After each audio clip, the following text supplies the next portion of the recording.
7장 1절로 12절입니다. 구약성경 1226페이지 에스겔 47장 1절로 12절 합독하시겠습니다. 시작.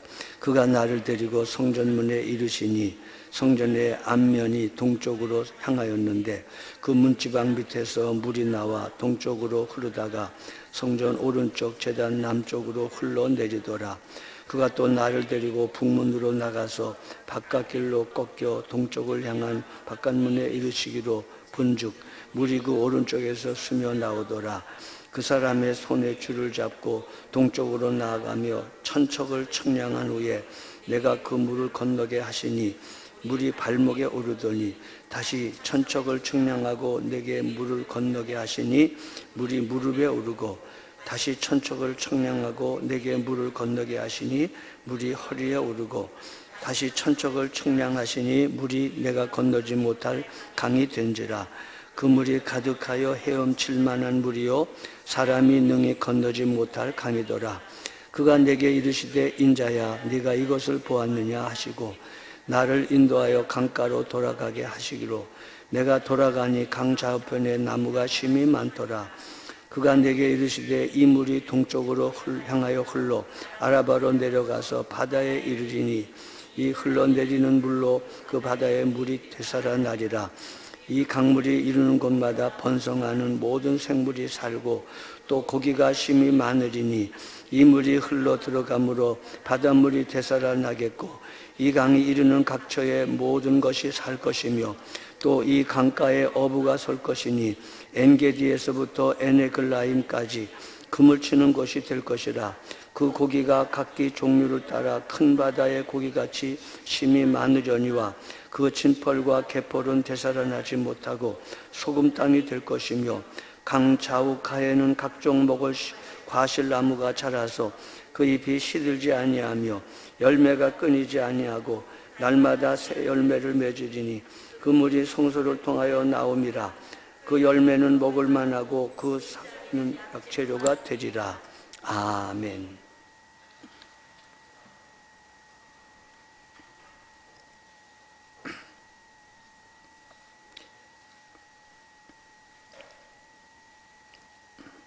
본문의 말씀은 거룩한 성 새 예루살렘의 영광스러운 환상을 의미합니다. 에스겔 1장부터 24장까지는 유다와 이스라엘에 대한 하나님의 심판의 말씀이고 25장부터 32장까지는 주변의 열방에 대한 하나님의 심판의 말씀이고 33장부터 39장까지는 유다와 이스라엘의 회복에 관한 말씀이며 마지막 40장부터 48장까지는 메시아 왕국의 예언이고 메시아 왕국의 환상입니다. 이 마지막 40장부터 48장까지의 말씀은 난해한 말씀 중에 하나입니다.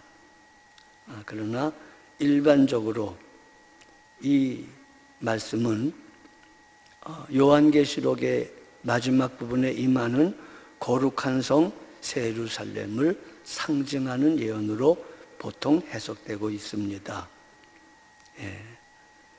마지막 요한계시록 21장, 22장에도 생명수 샘물이 나오고 생명나무 과실들이 나오는데 바로 오늘 우리가 봉독한 에스겔 47장에도 생명강수가 나오고 그 강변을 따라서 많은 나무들이 소송하는 열매를 맺는 생명나무 과실의 열매들과 같은 말씀이 기록되어 있습니다. 망향의 땅 바벨론에서 에스겔은 영광스러운 교회, 메시아 왕국, 거룩한 성 새 예루살렘의 환상을 봅니다. 하나님의 나라는 새 예루살렘으로 완성되는 것이지만 새 예루살렘이 임하기 이전에 오늘 우리들의 시대에도 하나님의 나라는 이루어져 가고 있습니다. 그게 바로 메시아 왕국입니다.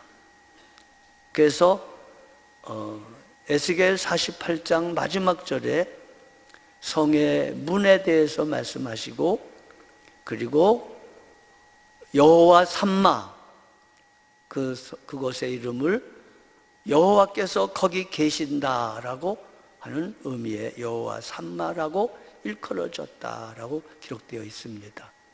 계시록에도 나오는 말씀입니다. 12진주문에 대한 말씀이 있고, 전능하신 하나님이 거기 계시리니 햇빛과 별빛이 필요가 없다라고 말씀하셨습니다. 자, 우리는 이미 하나님의 행하시는 방법에 대해서 몇 시간에 걸쳐 말씀을 나눴습니다. 하나님은 이를 행하시기 전에 먼저 자기 백성에게 비전을 보여주시고, 그 행할 바를 보여주시고 말씀하시고 행하신다. 또 하나님은 그 비전을 본 하나님의 백성들이 하나님 앞에 그 뜻대로 이루어 달라고 기도하게 하시고, 그 기도의 응답으로 행하신다. 또한 하나님은 에스겔을 향하여 말씀하신 바와 같이 골짜기의 마른 뼈를 향하여, 소망 없는 그들을 향하여 하나님의 말씀을 대언하라고 하심에 에스겔이 순종으로 대언하였더니 마른 뼈들이 살아난다는 에스겔 37장의 말씀을 의지하여 순종을 통해서 일하신다라고 말씀했습니다. 그렇습니다. 하나님의 비전은 기도를 가져오고, 기도는 순종을 가져옵니다. 여러분과 저가 하나님의 비전을 붙잡고 기도할 때 기도만 하는 것이 아니라 그 기도는 순종을 동반한 기도입니다. 주기도문에 하늘에 계신 우리 아버지여, 아버지의 이름이 거룩히 여김을 받으시옵소서, 나라가 임하옵소서, 뜻이 하늘에서 이루어진 것처럼 땅에서도 이루어지이다 라고 기도하는 것은 기도이며 동시에 책임이요 순종을 의미합니다. 좀 쉽게 말하면 이런 겁니다. 여러분과 제가 어떤 목적과 소원을 가지고 하나님 앞에 기도하면 그는 기도뿐만 아니라 그 기도한 내용대로의 마음 자세와 삶의 모습을 취하는 것입니다. 삶의 모습을 취하는 것입니다. 그렇습니다.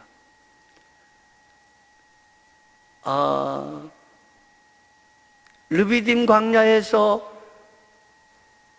아멜렉과 여호수아의 군대가 싸우는데 모세가 산 꼭대기에서 팔을 들고 손을 들어 하나님 앞에 기도할 때에 여호수아 군대가 이겼습니다. 모세가 손을 드는 행위는 영적 사건입니다. 보이지 아니하는 세계에서의 싸움입니다.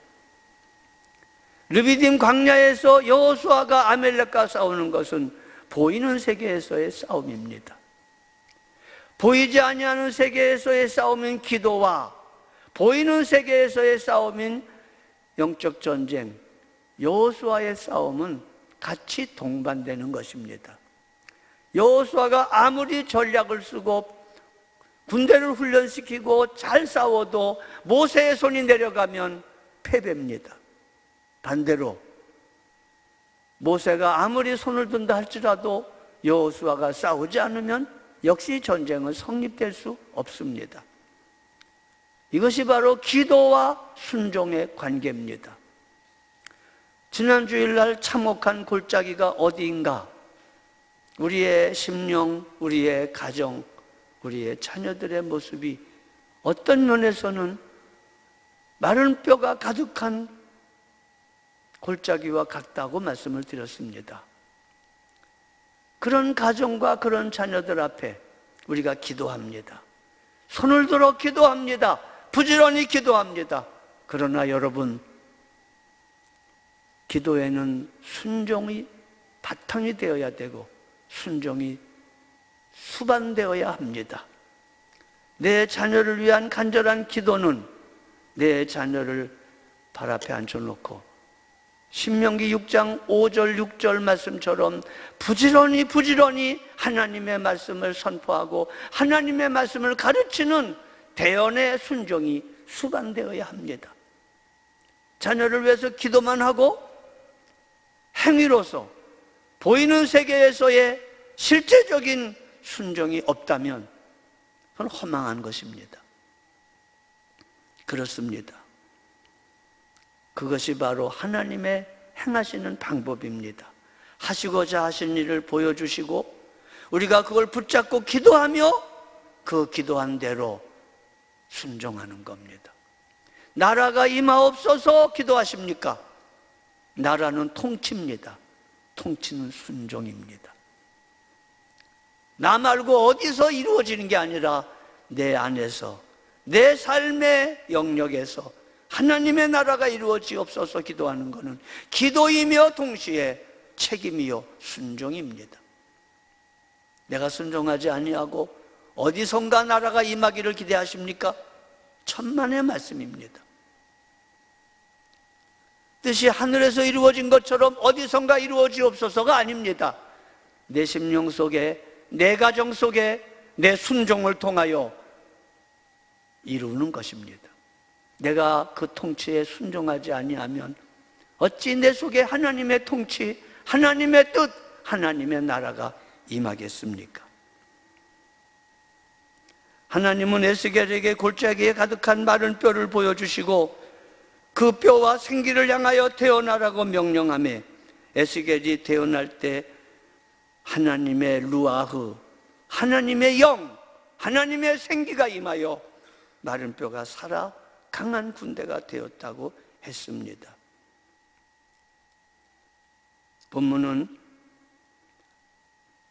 에스겔 40장부터 48장의 말씀을 대표하고 있는 말씀 중에 하나입니다. 난해한 구절이지만 메시아 왕국에 관한 말씀의 절정의 부분을 말하고 있습니다.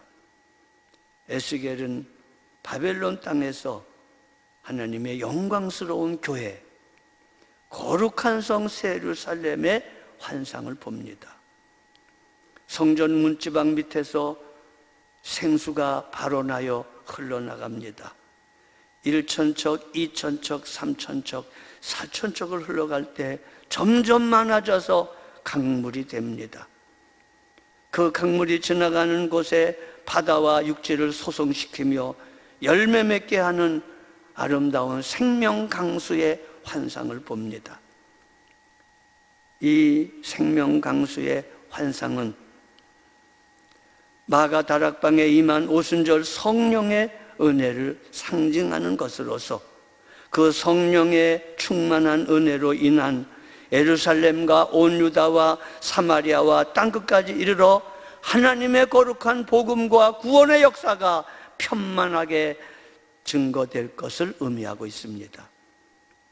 요한복음 7장 37절로 39절에 명절 끝날 곧 큰 날에 예수께서 서서 외쳐 이르시되 누구든지 목마르고도 내게로 와서 마시라. 나를 믿는 자는 성경의 이름과 같이 그 배에서 생수의 강이 흘러나오리라 하시니 이는 그를 믿는 자들이 받을 성령을 가리켜 말씀하신 것이라. 예수께서 어찌 영광을 받지 못하신 거로 성령이 저들 가운데 계시지 아니하시니라 라고 말씀했습니다. 나를 믿는 자는 성경의 이름과 같이 그 배에서 생수의 강이 흘러넘치리라. 오직 성령이 너에게 임하시면 너희가 권능을 받아 예루살렘과 온 유다와 사마리아와 땅끝까지 이르러 내 증인이 되리라. 사도행전 1장 8절 말씀 그 앞에 4절부터 보면 사도와 같이 모이사 그들에게 분부하여 이르시되 오직 성령이 너에게 임하시면 너희가 예루살렘을 떠나지 말고 아버지 약속하신 것을 기다리라. 요한은 물로 세례를 베풀었지만 너희는 성령으로 세례를 받으리라. 오직 성령이 너에게 임하시면 땅끝까지 내 증인이 되리라. 에스겔의 말씀이 바로 이 말씀입니다. 누가복음 24장 47절로 49절에도 똑같은 말씀입니다. 또 그의 이름으로 죄사함을 받게 하는 회개가 예루살렘에서 시작하여 모든 족속에게 전파될 것이 기록되었으니 너희는 이 모든 일의 증인이라. 볼지어다 내가 내 아버지께 약속하신 것을 너에게 보내리니 너희가 위로부터 능력이 임하실 때까지 이 성에 머물라 하시니라. 살리는 것은 영입니다.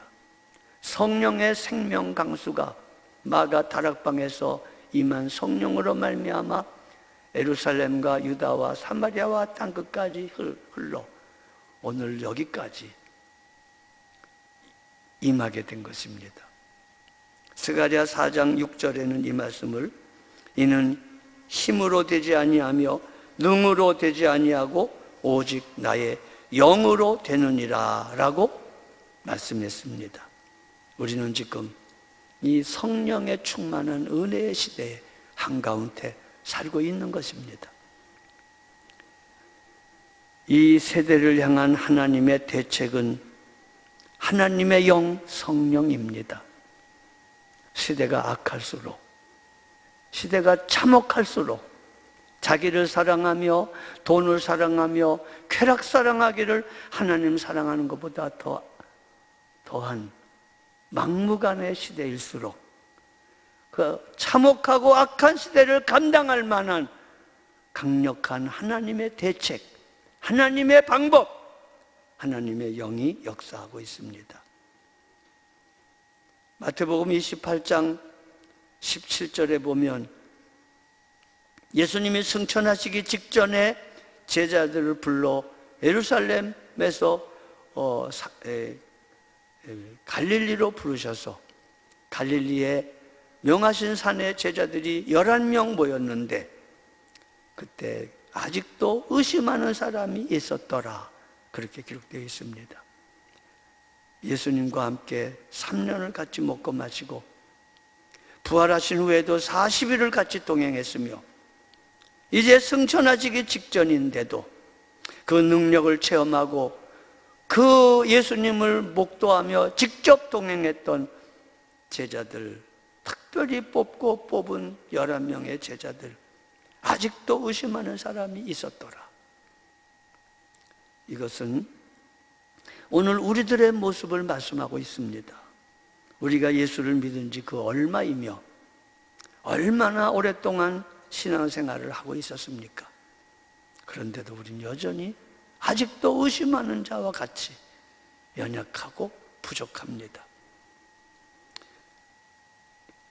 구원해야 될 세계는 약 2억 5천만 명의 수많은 인구가 있는데 예수님은 11명 아직도 의심하는 사람들을 세워놓고 모든 민족을 제자로 삼으라고 말씀하셨습니다. 할 일은 크고 어마어마한데 제자들은 너무나 미약했습니다. 그러나 여러분, 하나님은 그 시대와 오늘 우리 시대에도 마찬가지로 시대가 악하면 악할수록 하나님의 대책이 있습니다. 강력한 대책이 바로 성령 충만입니다. 하나님의 비전을 붙잡고 기도할 때 성령이 임하시고 성령이 임할 때 악한 시대와 죄악을 감당할 수 있는 하나님의 놀라운 역사가 나타나게 됩니다. 성령 충만을 받고 성령의 열매를 통해서 우리의 악한 심령이 거룩한 하나님의 형상, 주님의 형상으로 내적으로 변화될 뿐만 아니라 우리 바깥으로 예수 그리스도가 드러나고 나타나 예수 그리스도의 거룩한 시위자, 예수님을 드러내는 자가 되게 됩니다. 전도는 처음부터 끝까지 성령이 하시는 일입니다. 사도행전은 모두 다 성령의 행전입니다. 사도행전 10장 38절에 하나님이 나사렛 예수에게 성령과 능력을 기름 붓듯 부으시매 저가 두루 다니며 착한 일을 행하시고 마귀에 눌린 모든 자를 고치셨으니 이는 하나님이 함께 하심이라. 여호와 삼마, 하나님이 거기 계시다. 성령이 임할 때 임마누엘 성령이, 예수님이 우리와 함께 하시는 여호와 삼마, 하나님이 거기 계시다라는 말씀이 이루어지게 되는 것입니다. 물론 이 예언의 말씀은 새하늘과 새 땅, 새 예루살렘에서 완전하게 이루어지죠. 오늘 우리는 하나님의 임재를 잃어버리기도 하고 얻기도 하고 그렇게 삽니다. 그러나 마지막 날 메시아 왕국이 완성되는 날에는 우리는 항상 여호와 삼마, 임마누엘, 하나님과 함께 있게 될 것입니다. 인생의 모든 일생은 이 여호와 삼마, 임마누엘의 연습입니다. 하나님과 함께하는 생애의 연습이기도 합니다. 복음의 주제는 성령이십니다. 전도가 처음부터 끝까지 성령이 하시는 일이라면 복음의 주제도 성령이십니다. 에스겔 40장부터 48장은 성령으로 임할 메시아 왕국, 교회의 완성, 새 예루살렘의 완성을 보여주는 환상입니다. 요한계시록에도 성전을 청량했는데 에스겔 후반부에도 성전을 청량합니다. 다 비슷한 내용입니다. 바울 사도도 데살로니가에서 복음을 전할 때 성령의 말하게 하심을 따라 말로 전도했고 성령의 나타남과 능력으로, 성령과 능력과 큰 확신으로 전도했으며 너에게 나아갈 때 너희가 우리가 어떠한 사람인 줄 알게 되었노라고, 사람으로, 성품으로, 존재로, 성령의 열매로 전도했습니다. 그렇습니다. 성령의 증거가 있고 성령의 충만이 있고 성령의 열매로 진행됩니다. 이 성령의 충만함은 보편적인 은혜요, 반복적인 은혜요, 육체적인 은혜라고 여러 번 말씀드렸습니다. 모든 신자는 당연히 받을 수 있는 보편적인 은혜입니다. 주님께서 말씀하시기를 악한 자라도 자식에게 좋은 걸 줄 줄 알거든 하물며 너희 천부께서 구하는 자에게 성령을 주시지 않겠느냐라고 말씀하십니다. 그렇습니다. 성령 충만은 받아야 될 명령입니다. 술 취하지 말아라. 오직 성령의 충만함을 받아라. 에베소 5장 18절에 하나님은 명령하십니다. 성령의 충만을 받는 것은 선택이 아닙니다. 필수입니다. 여러 번 말씀드린 거지만 예수 믿지 않는 사람이 지옥 가는 죄는, 모든 사람이 지옥 가는 죄는 단 하나의 죄로 지옥 갑니다. 예수 안 믿는 죄 때문입니다. 모든 사람이 지옥 갈 죄는 예수 안 믿는 죄 때문에 지옥 갑니다. 모든 죄 중에서 근본적인 죄가 예수 안 믿는 죄입니다. 아무리 죄를 많이 져도 회개하고 예수 앞에 나아가 믿음을 고백하고 예수를 영접하면, 믿으면 용서받고 천국 가게 됩니다. 인생이 지옥 가는 죄는 예수 안 믿는 죄입니다.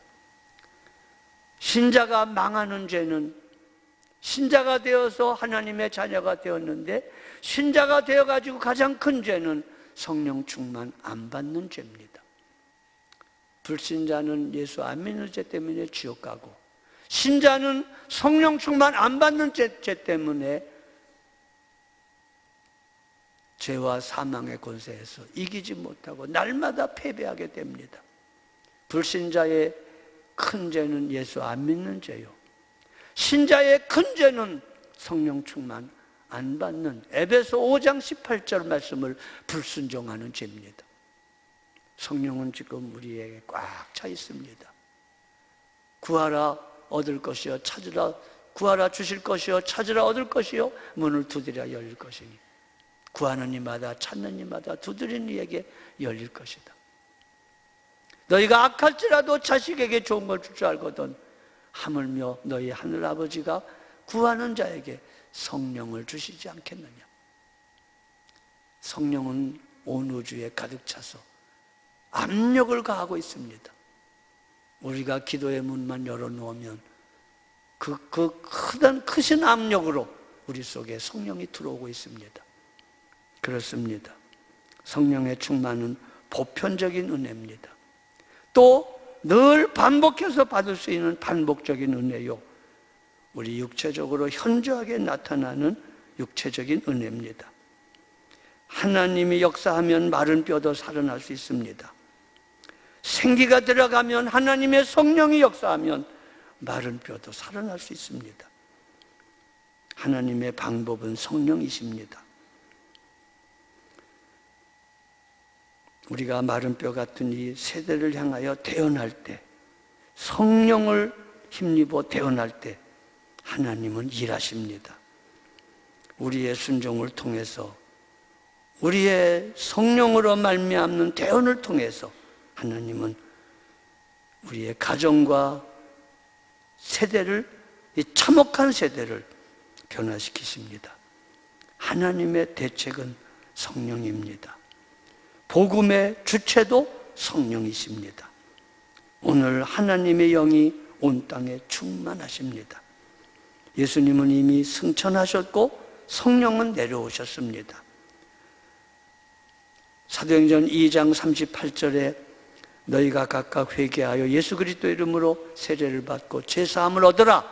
그리하면 성령을 선물로 받으리니, 이 성령을 선물로 받겠다는 약속은, 이 약속은 너희와 먼데 사람, 5대양 6대주 먼데 사람, 공간적으로 먼데 사람에게, 또 너희 자손에게 얼마든지 약속한 말씀이다라고 기록되어 있습니다.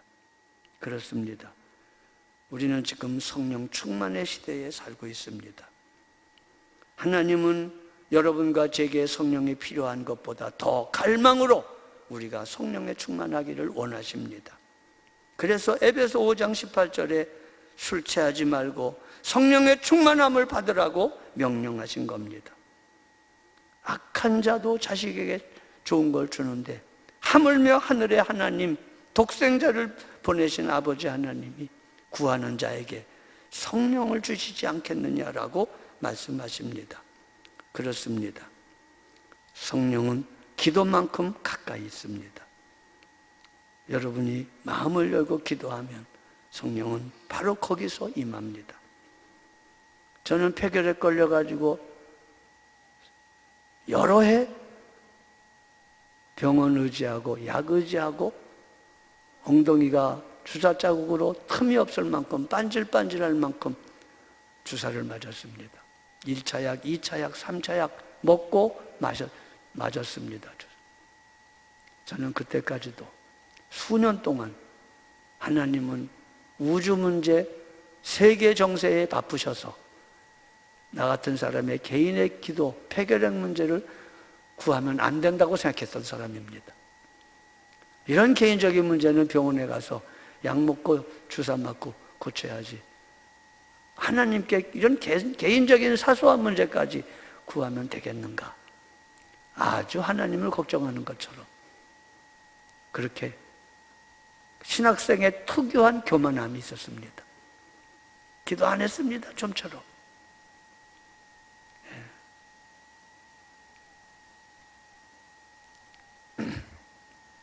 1994년 12월